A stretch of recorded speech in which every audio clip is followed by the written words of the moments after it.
गोपब्लक अंतर्गत चंद्रभागा सामुद्रिक थाना अंतर्गत सुतन साधन केन्द्र अधीन विभिन्न विद्यालय नवभारत साक्षरता कार्यक्रम वार्षिक परीक्षा अनुष्ठित होती।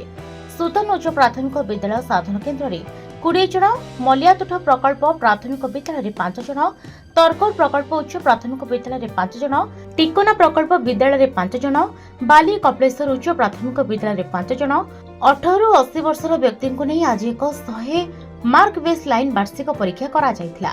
यह विद्यालय निरीक्षकों द्वारा सीआरसीसी त्रिलोचन बेज को तत्वावधान में परिचालना करा जायथिला। मु स्वेच्छासेवी हिसाब से ग्रामांचल जो मैंने निरक्षर अच्छा से दीर्घ 1 वर्ष धरी उल्लास कार्यक्रम माध्यम शिक्षादान कराऊली। वर्तमान आज तार सफलतापूर्वक परीक्षा अनुष्ठित होती।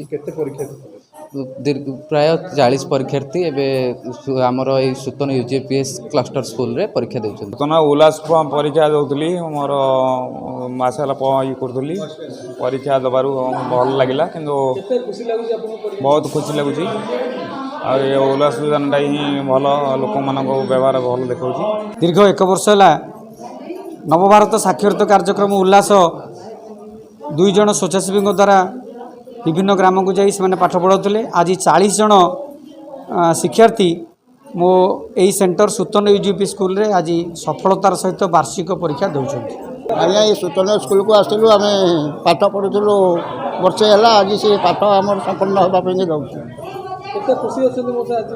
आज्ञा आज्ञा हाँ खुशी तो एमती जीवन में खुशी सब रही पाठ पढ़ी कि खुशी पाइबू।